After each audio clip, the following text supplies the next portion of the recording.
Good evening. Good evening. Hi. Welcome to San Francisco Public Library, known as SFPL. So my name is Sachiko Iwabuchi. I'm a Japanese language librarian here in Maine. Welcome. I'm going to introduce very briefly that I am going to introduce President of the Japan Society of Northern California, Steve Pollack, Mr. Pollack. And then Mr. Pollack will introduce Jake Adelstein. Before I pass the microphone to Steve, I like to have some housekeeping. Please turn off your cell phone if your blinker is still on. Second, no eating or drinking coffee or anything. Water is allowed. Third, restroom is only on this floor, and then upstairs, the first floor only. Here, lower level or first floor. Now, before, I just wanted to make a brief acknowledgement of the land we stand and sit here tonight. The San Francisco Public Library acknowledges that we occupy the unceded ancestral homeland of the Lamitush Ohlone peoples, who are the original inhabitants of the San Francisco Peninsula. We recognize that we benefit from living and working on their traditional homeland. As uninvited guests, we affirm their sovereign rights as First Peoples and wish to pay our respects to the ancestors, elders, and relatives of the Lamitush community. I said housekeeping already, so one more thing. Because of the content, Yakuza, gangster in Japan, so some mature adult content, not really sexual materials, but also the violence was shown on this. So that's the warning if you do not want to see those graphic images. The second is, there's some video clips we are going to show. Before the video starts, we're gonna dim the light a little bit, and then the film starts. So that's something we tend to do. So please allow us to do so. Now, I would like to invite Mr. Steve Pollack, the President of the Japan Society of Northern California. Steve.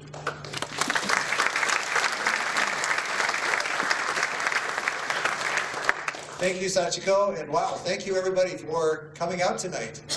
I'm Steve Pollack, President of the Japan Society of Northern California, and this is actually our 120th anniversary this year. So we've been around a long time, and thank you to all of those of you who are either members or corporate supporters of our activities. We do a very extensive calendar of activities throughout the year. We have about 70 programs we've done each year the last 2 years. And they range from cultural programming to programs on innovation, business, technology, healthcare. Then we also have Japanese language lessons that we teach that help to fund our overall program activities like this. We try very hard to make our programs free of charge to those who attend. So thank you for coming out tonight. Before I get started, I wanted to ask a couple questions. How many of you are coming to your very first Japan Society event tonight? Raise your hand. Wow, that's a lot. Okay, great. And how many of you are regular attendees at our programming? Good. I'm glad to see a few of you managed to find seats today. That's good. And how many of you have watched Tokyo Vice on TV? Okay, just about everybody. And how many of you have read the book Tokyo Vice? Okay, good. Many fewer, but that's good. And just checking, is there anybody here who works for the Yakuza? Okay, I saw one hand, I'm not going to point in that direction. Well, today it's my great pleasure to introduce Jake Adelstein, who is here from Tokyo, Japan. You probably recognized him walking around on the stage. He's the one who looks like Ansel Elgort, in case you weren't sure. And Jake is a real expert on Japan's Yakuza, or organized crime. But that's not all. He's an expert on many other things in Japan that are often not reported very often. I think a lot of us are familiar with many cultural activities, but Japan is also a place where there is a very active illicit sex industry, child pornography, human trafficking, serial killers, dog breeders, fraud, pachinko, official malfeasance, and high levels of government corruption, and even lately, even more fraud in the digital realm with Bitcoin and crypto scams. Jake has investigated and reported on many of these different areas. Even though he grew up in Missouri and actually went to Japan on a bit of a lark during college, he arrived in 1988 and then studied at Jochi University, Sophia University in Tokyo. He decided to take the entrance exam and was accepted at Yomiuri Shimbun as a cub reporter, a freshman reporter, along with a class of other reporters, Japanese. He was the only American working there. And he covered the crime beat, which includes the Yakuza, organized crime world in Japan. His work on the newspaper eventually turned into his best-selling memoir, Tokyo Vice.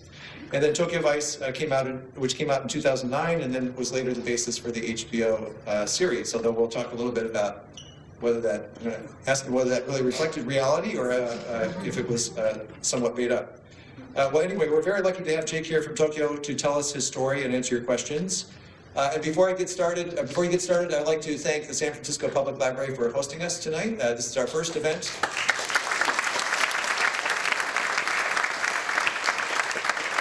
It's our first event at San Francisco Public, and we hope to do more in the future. I also want to thank Japan Airlines, who generously donated some mileage, which we used to get Jake to come here all the way from Japan. So, and outside in the lobby, I want to thank Kino Punya, who is here selling some of Jake's books. He'll be doing some signing after the program tonight if you want to get a signed copy of a book of his. And then, of course, Jake for coming here, sparing time in his schedule, and coming all the way from Tokyo to join us this evening. So thank you, Jake, and look forward to having a good discussion.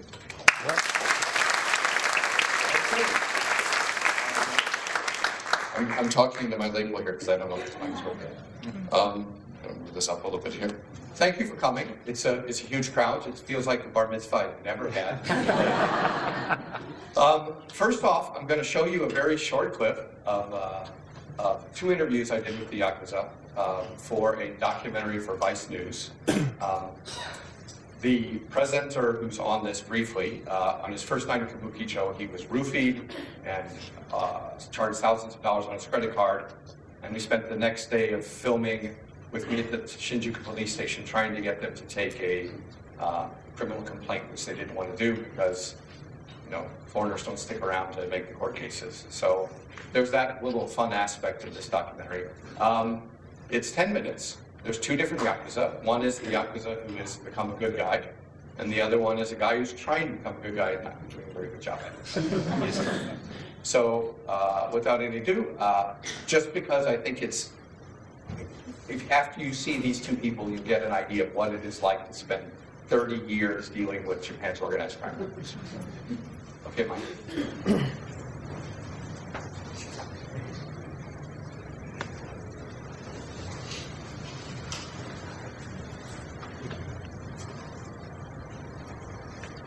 The Yakuza has dominated Japan's criminal underworld for over a century through a quiet code of brutality, extortion rackets, and gambling dens. But in the last 10 years, highly restrictive anti-Yakuza legislation has made life as a member of the Yakuza dysfunctional with modern-day Japan. Some say these laws have changed the Yakuza and corrupted the code that held them together. Their numbers have plummeted, leaving thousands of former members in limbo, exiled from the underworld and outcast by society. I wanted to find out what it's like to go back to a normal life after leaving a crime family, and why current members of the Yakuza refuse to let go. Jake Adelstein is an American reporter who worked on the police beat in Tokyo for over a decade. Jake spent his career halfway between reporting and living the life of a delinquent, immersed in the world of the Yakuza. Jake had some contacts he wanted to introduce us to. He agreed to meet me in his old stomping ground, Kabukicho, Tokyo's red light district, a place that was once synonymous with the Yakuza.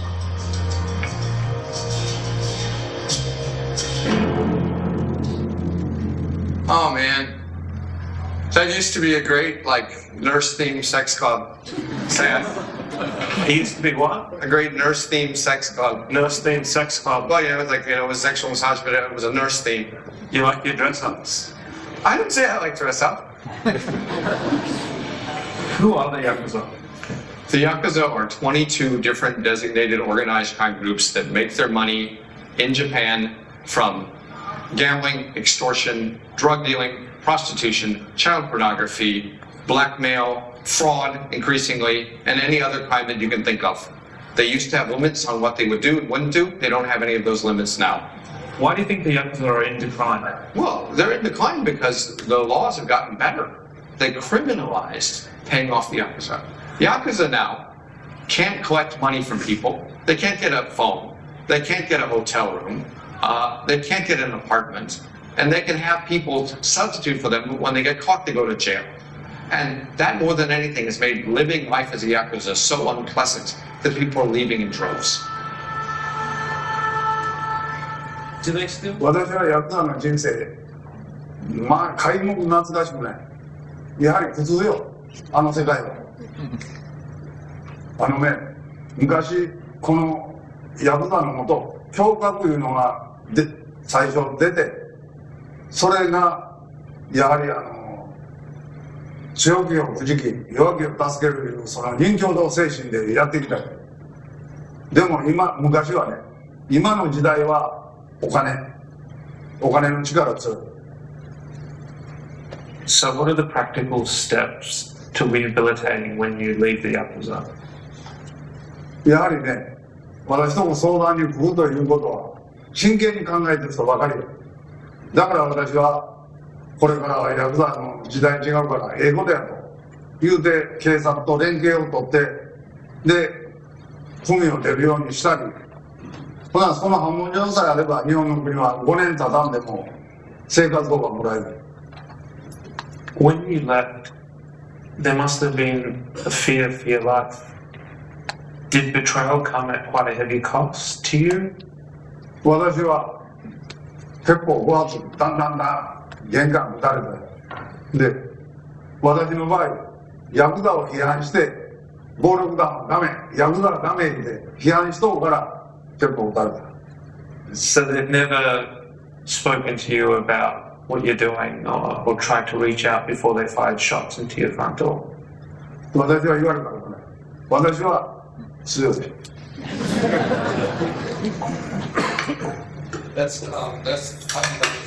これ来たらスタップ。Thank you. これ私何かあれば侍。これあれ侍指導官です。 But it's quite a violent act. It's designed to be one of the most violent ways to end your life. 同じよ。日本ピストル弾撃つ生き残ったら刑務所行かない。刀であれば刑務所行かない。私許可持ってる。私は打ち込まれるより命も惜しくない。これ山口組4代目、私の生き方、人は一代なあ、これが私の生き方よ。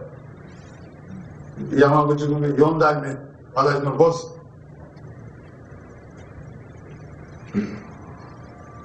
How do you think he would feel if he could see the current state of essentially what's become his legacy? やはりね、なんでこんなつまらん社会になったんやろと、ヤクザ社会がね、泣くよ。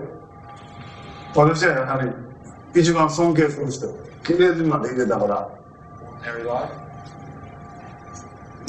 まあ暴力団が偉いわけではないですけれども、人よりやっぱり偉そうに道を歩いてたりとか、それが自分が避けなければいけない側になる。まあ、正直なところ屈辱的偏見です。元ヤクザという偏見。 Is it true that some people find it so hopeless that they end up committing suicide? まあ、いらっしゃることはいらっしゃると思いますね。私の知人も去年亡くなりました。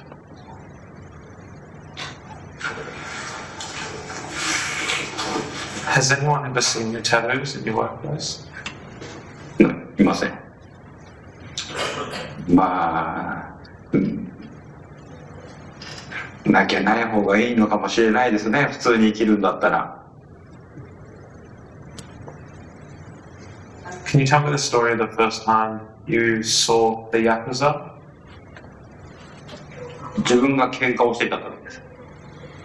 本当にこの辺りで私は不良と言われる集団でした。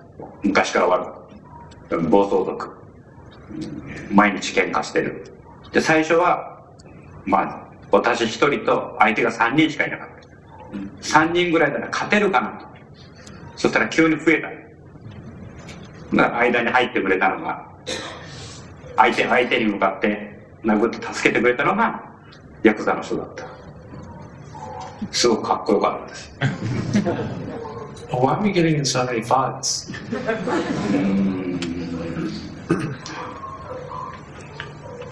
なんだろう、もやもやしてた。ずっとイライラしてた。小さい時から。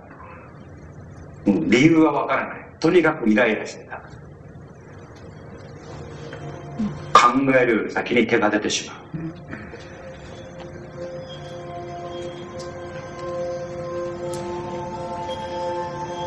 Do you remember the first time the family asked you to commit violence? 覚えてます。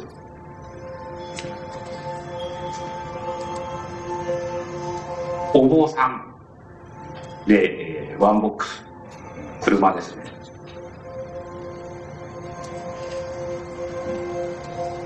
お坊さんがある方からお金を集めた。要するにお祭りみたいなことをするので、出資を集った。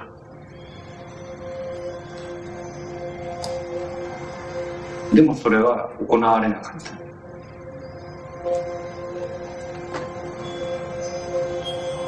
2週間ぐらいずっとそのお坊さんの家を見張って交代で。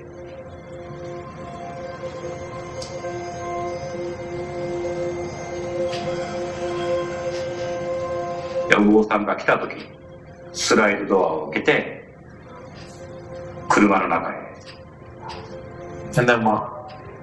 まあそれなりの、私に頼んだ人が納得いく行為をしました。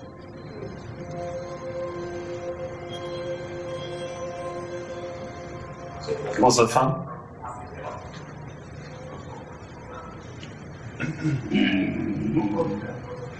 嫌ではなかったです。最初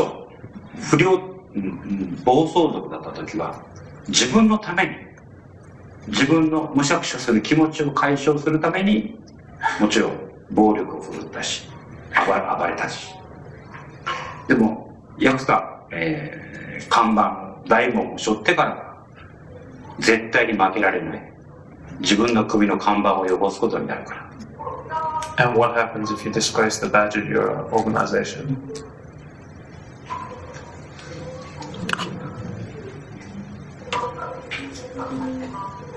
You've got all of yours though. 私は行儀が良かったので全部揃ってます。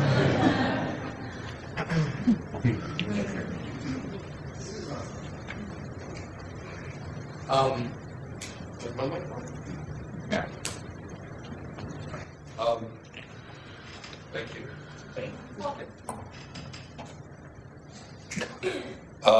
Thanks. Those two gentlemen were Takigaki Sakoto-san, who was the bodyguard to the fourth generation leader of the Yakuza, who is now running an organization that helps Yakuza reintegrate into life. And the other individual, Mr. Koyama, is working as a nurse. But, you know, those are the two sort of Yakuza that you meet on the job. And you can see that they're kind of, you know, not in your face and they're not growling. And guys like Koyama are really scary when they're talking to you in that very quiet tone because you You don't know when they're going to beat the shit out of you. And on that note, we're going to play a trailer for Tokyo Vice, the TV series. The TV series, as opposed to the book, I know there's some people who've seen the TV series and read the book, is all set in 1999. Because 1999 was an interesting time because people didn't have cell phones. Japan just was beginning to have camera phones. I was still faxing in stories. It was more interesting because there wasn't really an internet. You had to go and talk to people and collect information, and that makes for a better drama. We did take some elements from later in the book. With us today is former Special Agent Jerry Kawai, somewhere out there, who did the Emperor of Loan Sharks case, which was a Yakuza boss who set up $1 billion empire of loan sharking operations in Japan that looked like kind of consumer loan operations, and laundered about $5 million in Las Vegas, which was an interesting story. So we pulled some of that into the TV series, but there's no one as good looking as Jerry in the series. So without further ado, we're going to show that clip. It is a dramatic clip.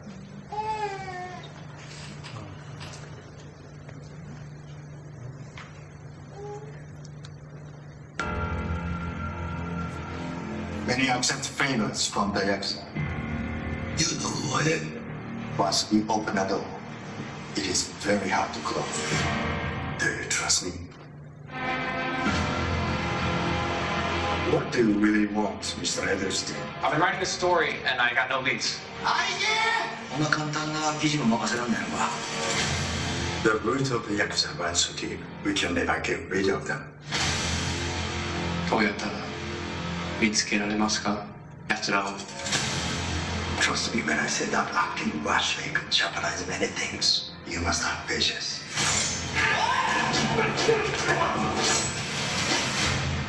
You're not in Kansas anymore. I'm from Missouri. Kansas is a completely different, arguably inferior state. Be careful who you put your trust in. There's something worth chasing here, right? I love my life here. I want to lose everything I made. You and Sato, be careful. Excuse me? I don't want you to get hurt.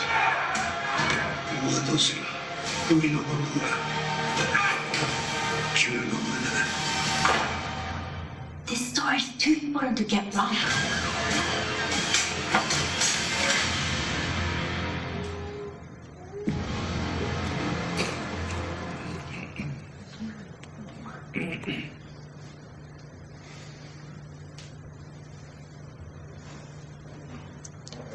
Okay, that was the trailer for the series. We had 2 seasons, and it ended in the 2nd season pretty much as we planned it, which is always nice because I think everybody hates a TV series that you like and it doesn't have a conclusion. There will not be a season 3. We have dismantled the set, much of which I stole. I almost wore one of the Tozawa Gumi badges today, but I thought that would be inappropriate because they're the bad guys. You can read Tokyo Noir, which is as close as you may get to a sequel. So are we going to put the Yakuza Flame sequel? Okay. One of the things that was fun that I salvaged from the set were these Yakuza magazines. So for the TV series, we made our own Yakuza magazines. And this is kind of a crazy thing because this was such a big part of the Yakuza world in Japan. I don't think there's any country in the world where there's like a Mafia monthly. So, I mean, I have one here with me, which I'll pass around. Please don't steal it, kids. But on the cover of this one, this is a rare edition because it involves a dispute in the Inagawa Kai as to who would take over. You have the 4th generation leader of the Inagawa Kai, and you have the original founder of the Inagawa Kai. And I talked about this in the book, The Last Yakuza, which is my 2nd book. There was a huge fight as to who would take over the organization. And eventually, there were 2 camps. The grandson of the founder was trying to take over the organization, like a Kitano Takeshi Yakuza film. And then this Snowda-san, this sort of short little guy there, was also trying to take over the organization. So what eventually happened is they kidnapped the founder in the middle of the night and then played like enka for him on a cassette tape so that he would calm down. And then took him to one of the succession ceremonies. Since the founder was there, that became the official Inagawa Kai, and then that faction won. And the fact that this magazine discusses all of that in great detail means it was pulled from the stands and it's worth like $3,000 to get a copy. But you know, when I started as a reporter and I got assigned to cover the Yakuza in 1994 as my job on the police beat, my mentor, who was Sekiguchi Chiaki, who's the model for Katagiri, he was like, okay, if you're going to be covering the Yakuza full-time, this is the first thing we need to do. So we went to a convenience store, and he pulled out one of these magazines, and bought it, and he gave it to me, and he says, this is a Yakuza fan magazine. There are 3 of them. This is the best one. This is a monthly.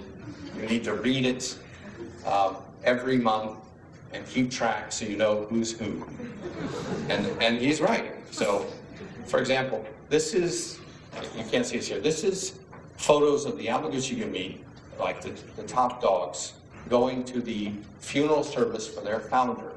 So every issue has photos of them coming out of meetings and then doing various rituals and things like making mochi for the people in the neighborhood. The Yamaguchi-gumi used to have a Halloween party, and sometimes we would have Halloween party pictures. I went to the Halloween party a couple times, pretending to be the uncle of this Indian family that lived in the neighborhood. But even after they realized that I was a reporter, they still let me go, which was nice. I just always pretended to be, you know, Uncle Jake. Actually, this is kind of interesting. So this is for the 3rd generation leader of the Yamaguchi-gumi. Taku Kazuo was considered the godfather of godfathers. That is the only famous Japanese person I shared a birthday with. So another thing that they always have in these magazines is penis enlargement ads. Now you laugh, but the head of the Kudokai, Nomura Satoru, saw one of these ads. He got a penis enlargement, and when he was doing it, he winced, and the nurse that was handling it said to him, "Look at you with all your tattoos, and you can't handle a little prick." So he tried to have the nurse assassinated, which is one of the reasons he's doing life in prison. So you never know what can come out of these Yakuza ads. There's little comic books depicting various historical Yakuza. There's poetry. There's charts of who's on the top. There's also guides to the sexual massage parlors with in-depth reports. And then there's like a list of who's who, like who's been arrested, who hasn't been arrested, sometimes letters from prison. You know, then there's articles about the bad guys. So this is the head of the National Police Agency. This is an article saying, what is he trying to do? He's trying to get rid of the Yakuza.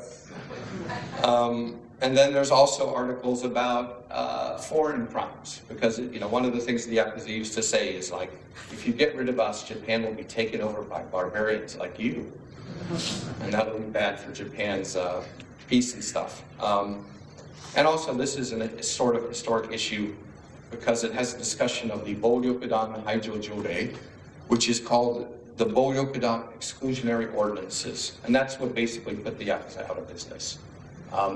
Starting in 2009, Japan began putting on the books, prefecture by prefecture, weak laws, which are ordinances, which criminalize paying off the Yakuza.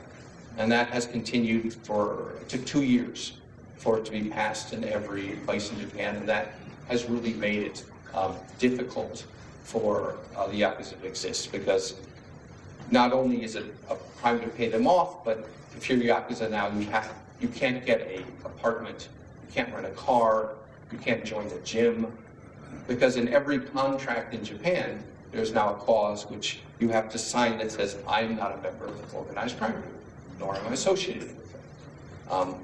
But if you do sign it, and you are a Yakuza, let's say you showed up in this magazine before, as soon as you've signed it, you've committed fraud, and then the cops come and arrest you, and they hold you for 23 days in jail, and maybe you get indicted. If you don't sign it, then you can't use the gym or play golf or get a telephone. So it is very inconvenient to be a Yakuza. So they basically inconvenienced the Yakuza out of existence. So there were 80,000 when I started. There are now 20,000. The average age of the Yakuza is now 55. At 56, I would be an older Yakuza. And they are fading out, which I'm not sad about, but it's certainly something I write about less. I'm going to pass this down. Please have a look at it, try and get it back up to me. I have 30 years of this magazine. Someday we'll get rid of it. Yeah. Well, great introduction, Jake, and thanks for giving us an overview of the Yakuza scene in Japan. So, just, you know, I think a lot of us think of Japan as a wonderfully safe place, like just a fantastic kind of a paradise, because you never have to worry about street crime or other things like that. But you document in your book in particular that there's a lot of other bad stuff going on in Japan. Can you just give us a little bit of an update of, like, what is the crime scene? Is there crime in Japan? Is there serious crime in Japan? And is it something that, you know, we should know about? Or, and if so, why isn't it better reported? Okay, for most of the crimes that we make people uneasy, which are, you know, theft, robbery, assault, you know, being mugged, those crimes are far and few between, right? You can walk the streets late at night, and to some extent, you could credit the Yakuza for that, in the sense that if you have street crime, you don't have people coming to your establishments and spending money and buying booze. And weirdly enough, almost all Yakuza offices have on their wall like a list of things that will get you kicked out of the Yakuza, the things that are forbidden, and they forbid theft. They forbid armed robbery. They forbid sexual assault. Ostensibly, they forbid buying and selling drugs and using them, but that's more of a, you know, a public-facing thing than an actual reality.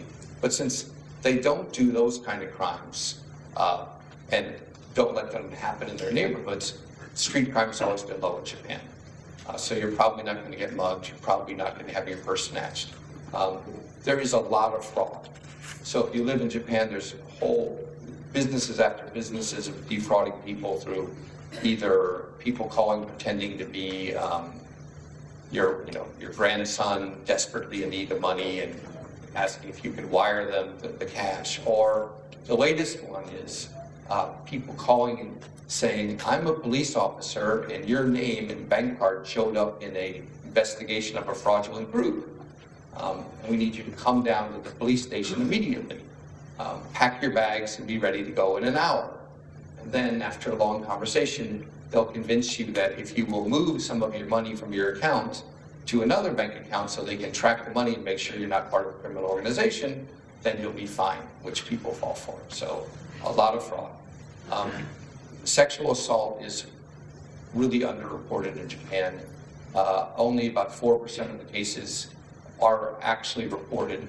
That's often because the police don't want to take the cases. And then the prosecutors only prosecute about 50% of them.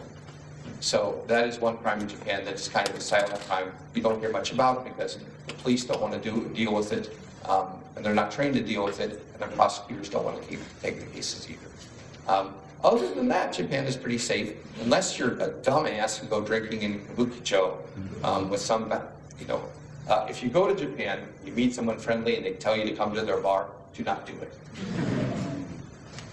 And so you mentioned that the Yakuza were kind of in their heyday when you were early on. And in fact, I think even the Yakuza fanzines have basically gone out of publication, right?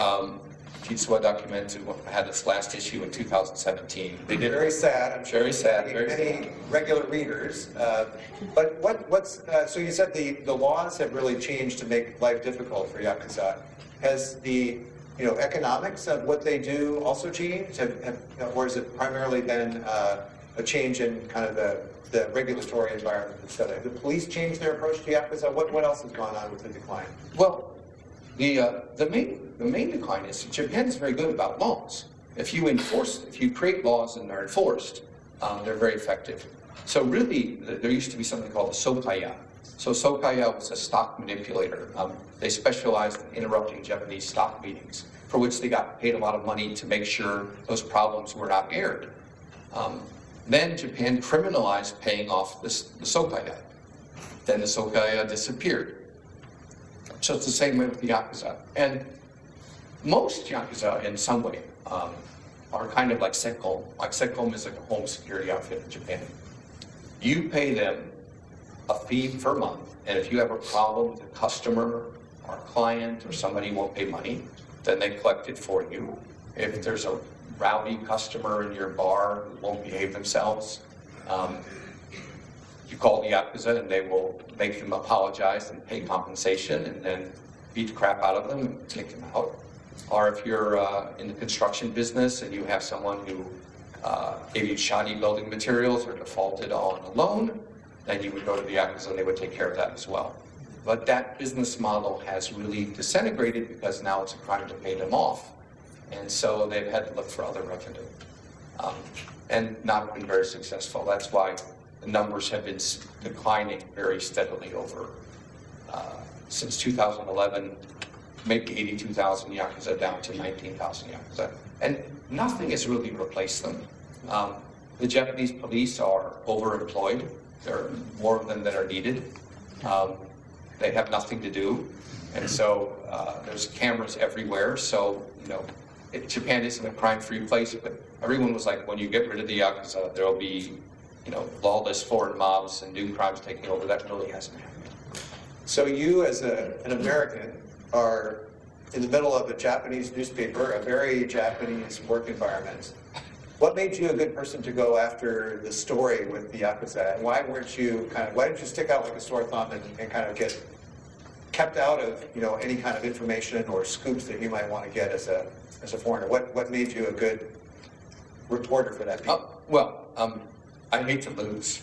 I think that's always important as a reporter. You have to be really persistent. Working for a Japanese newspaper was hard. The hours are really long. And does anybody here actually subscribe to a newspaper? Great, I love you. Thank you.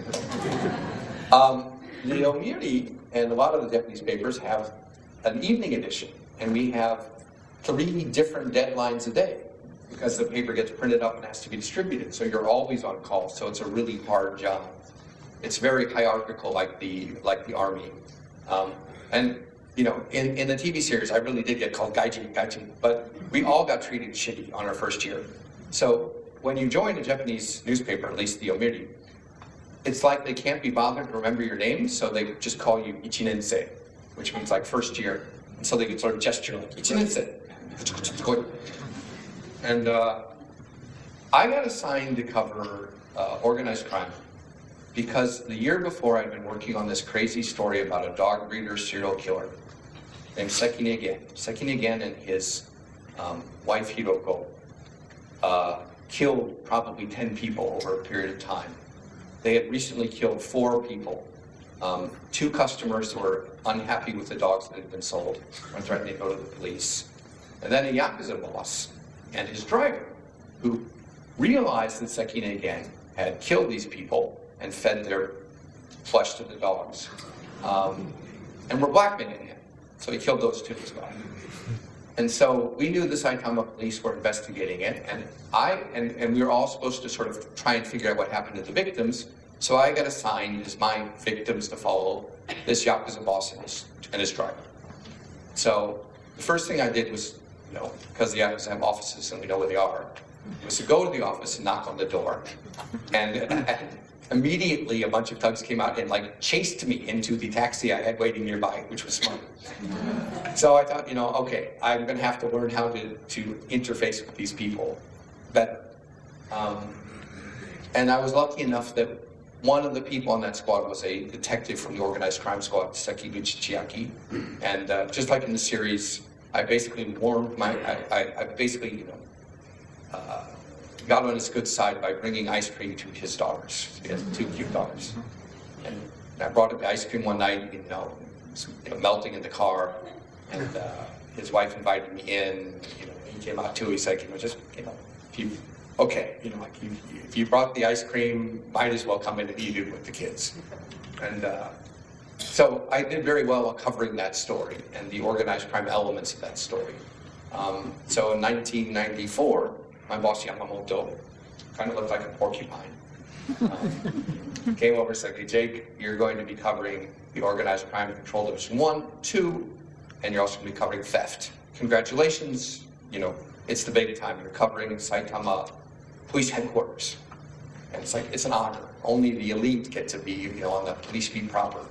And I was like, that's great, but I want to cover homicide. And he was like, well, you know, homicide's really important news. And white-collar crimes, like, let's face it, you're shitty at math. And they don't like you. And he's like, but the Yakuza, like, these cops are weird. And actually, you may not know this, but 30% of the Yakuza are Korean Japanese. So they're gaijin, and you're a gaijin. So it's a perfect match. So the show depicts what you presented in Tokyo Vice and is basically your life story.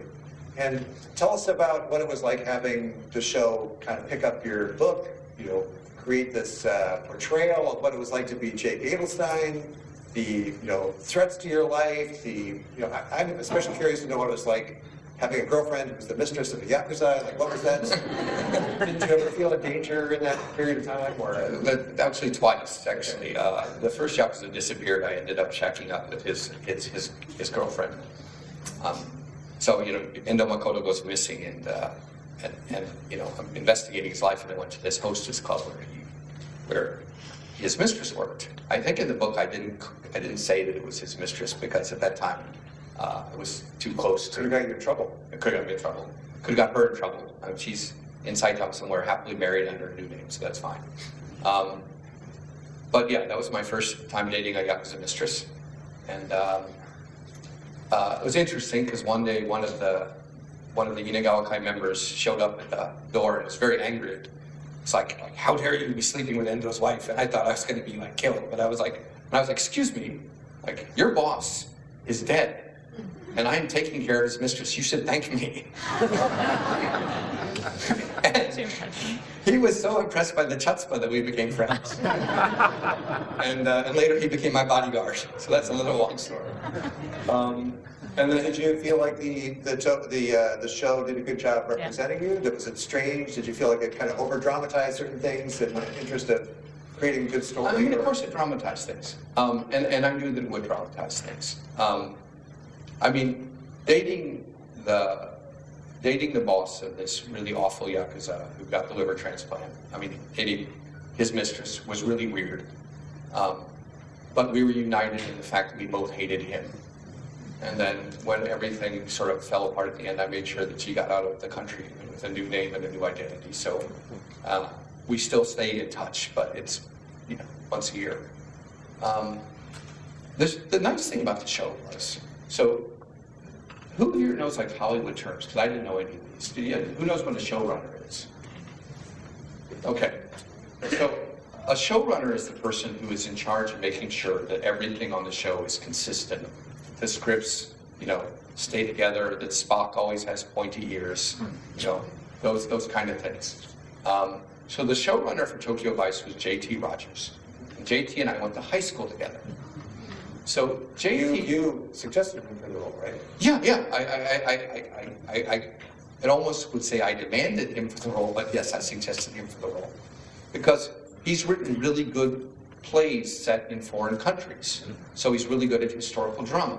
And that actually the only reason that the Tokyo Vice actually came together as a TV show was because in 2017 he won the Tony Award for this play called Oslo. And Oslo is this really great dark comedy about the Israeli-Palestinian peace talks in Norway, which is, you know, not the thing you would think would be a award-winning play, but he did a really good job of it.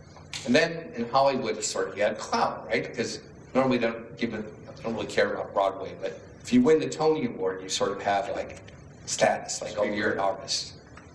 And so he had already secretly enlisted Watanabe Ken, who wanted to play the detective role. And then Ansel Elgort like raised his hand and said, you know, I read the book and I want to do the part. There was actually another actor who was being considered more favorably, Dylan something or other, who was in The Maze Runner. But Ansel was really, really enthusiastic, and he was like, I will learn Japanese. I will dedicate myself to nailing this role. And I said, if he really wants the part so badly, I think we should give it to him because enthusiasm counts. Japanese is really hard to learn. So we want someone who's really like gung-ho. He seems gung-ho about this. I also wanted him to get a haircut, but really that didn't happen. Well, I have more questions, but I know the audience is filled with people who came here expressly to hear from you, and I'm sure there are many people out there who have something that they would like to ask. So I'm going to ask for people to raise their hands, and then we'll try to get to a few questions for Jake from the audience. Okay. What's that? Oh, yes. Oh, okay. Is there a question over here? Hi, Jake. Off the book. Passing the Yomiuri written exam was a great accomplishment. What I want to know is, how did you learn to speak and understand kabukicho Japanese? That stuff is hard.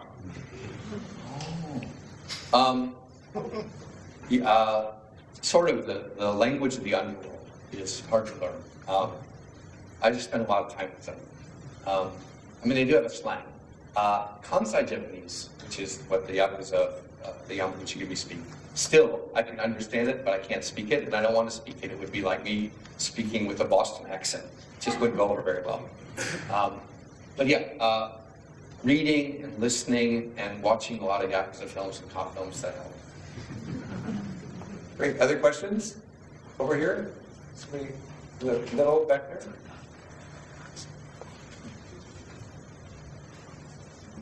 Thank you, Jake. We met a long time ago at the Foreign Correspondents Club in Tokyo.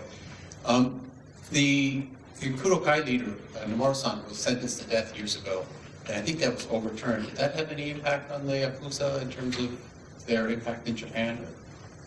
Dachi-san was the judge that sentenced Nomura-san to a death sentence, but I believe that was overturned. Yeah, it was, and that was pretty shocking at the time.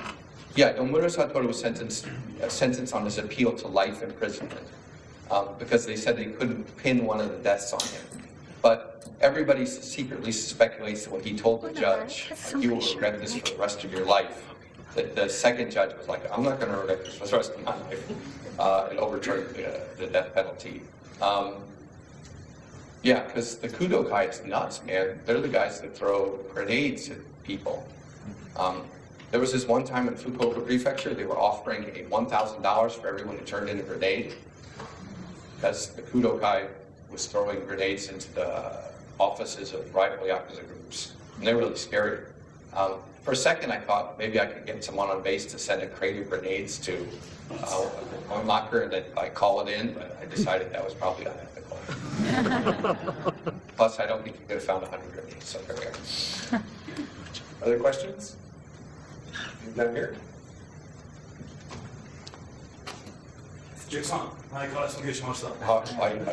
今日は本当に楽しかった。I have a random question. Okay. Your book, The Last Yakuza, the character Saigo-san. Yep. Did you name him Saigo because he was last, or because Too close? Sorry, not close enough. Or because Coach was from Kyushu? Oh, you know, there is the Saigo Takanamori thing, right? And I thought about that. That's one of the reasons, because also Saigo was the synonym for last. I wanted to use his real name, but the problem with the book was, and I think I've written it in the forward, Japan changed the statute of limitations in 2010. So they repealed the statute of limitations on murder retroactively. So I had all these dudes who had told me about people they killed when they were young, thinking that they couldn't go to jail for it. And then suddenly they could. And so, you know, the Saigo became an amalgamation of two different Yakuza, and I mixed up the details so the police could go back and arrest one of them, which is why I didn't use his real name. I had to make this weird compromise. But yeah, but I left in big Saigo for Saigo Takamori and the fact that he would be, oh. Yeah. Thank you. Yes, you can. Let's get the one question from female. Okay.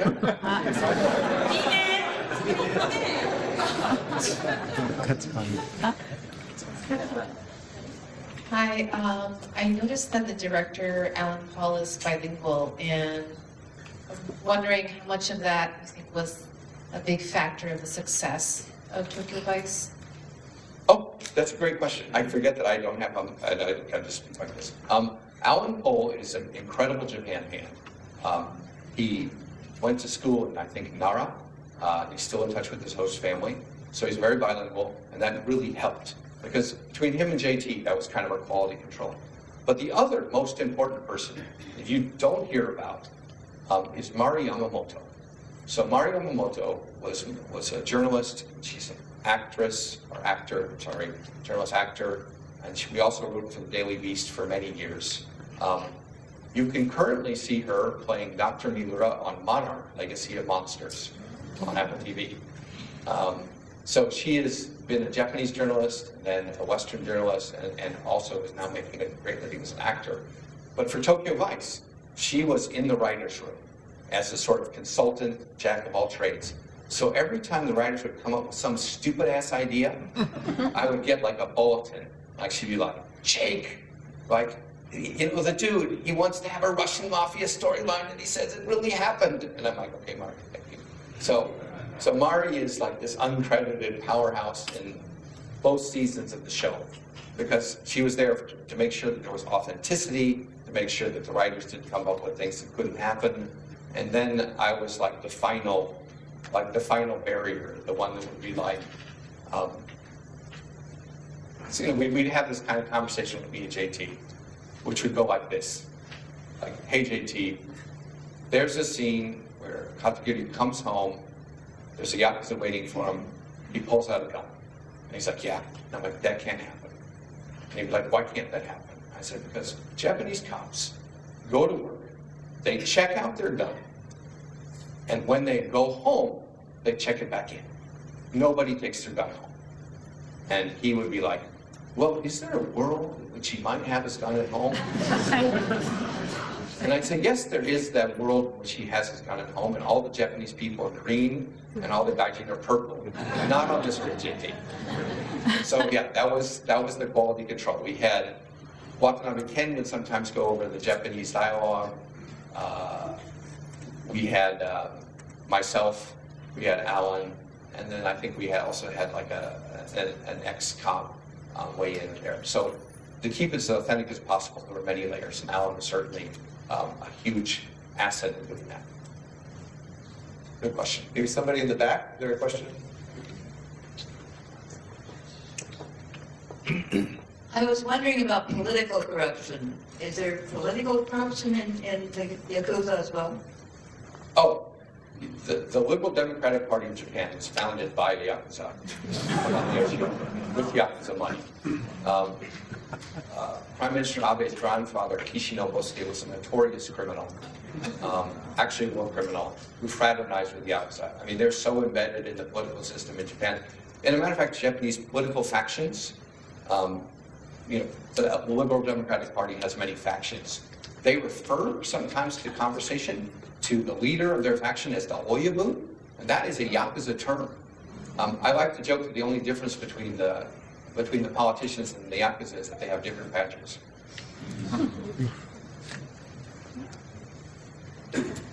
Somebody up here? Maybe one more question? One more question. Okay, this is from your advice column.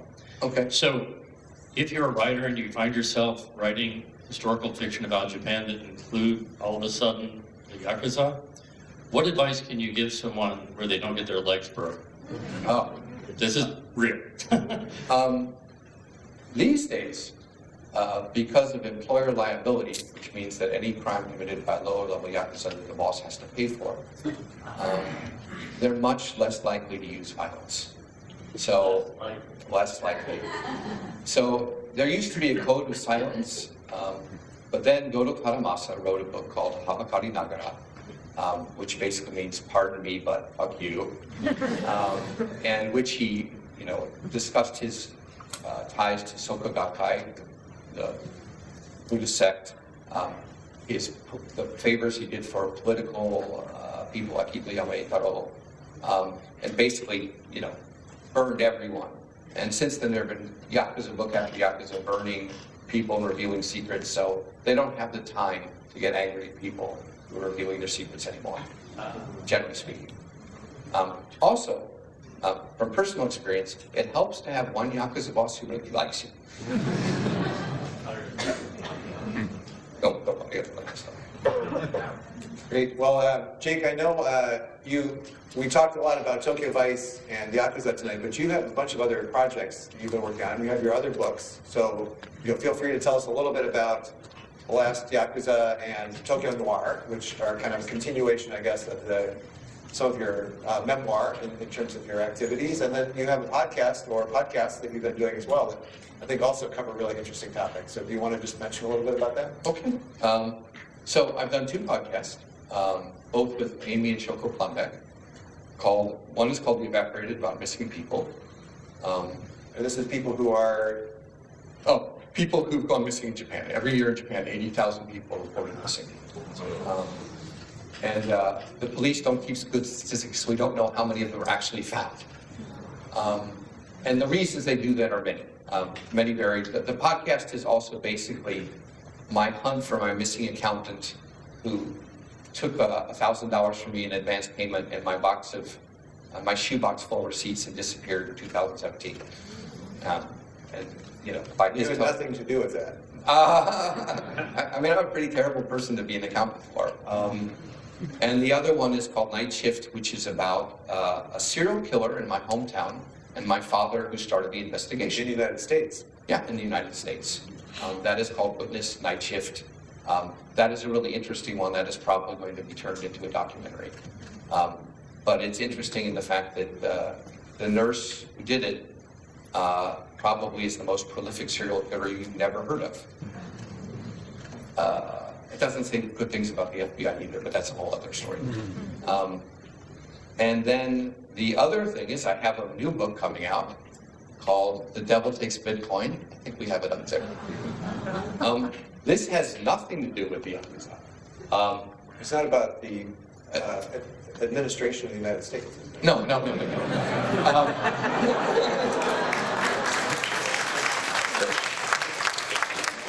Oh, yeah, the Devil Take Mean, if we call it The Devil Takes Mean Coin, yes, definitely. That's a sequel. It's a sequel. Actually, Donald Trump made me rewrite this book twice because it's about Mt. Gox, which was once the world's largest Bitcoin exchange, and its collapse in 2014, and what really happened, and the investigation, and about Silk Road and Ross Ulbricht, and all these crimes that center around Bitcoin. And Japan is the nexus because of Mt. Gox. They all connect through this narrative interface of Mark Karpelis and his Bitcoin company in Japan, which was the largest Bitcoin exchange in the world. And of course, Satoshi Nakamoto, the alleged Japanese inventor of Bitcoin, is in here as well. I have no idea who he is, but I have a good idea who he's not. Great. We do have copies of, I think, all three of your books. Oh, yeah. The Tokyo Vice trilogy, as you want to call it, in this order is Tokyo Vice, The Last Yakuza, and Tokyo Noir. You can read them out of sequence. Actually, if you read them out of sequence, you realize what a terrible idea it is to smoke clove cigarettes. Great. And Jake will also be signing some copies of books if people want to get one. Yeah, I'll sign anything. I'll sign a postcard. I'll sign something that you brought if you didn't bring your book with you, or you haven't actually bought the book, but then you're going to put a sticker in a book and sell it to someone that's final sign. Anyway, thank you very much. Thank you, Jake.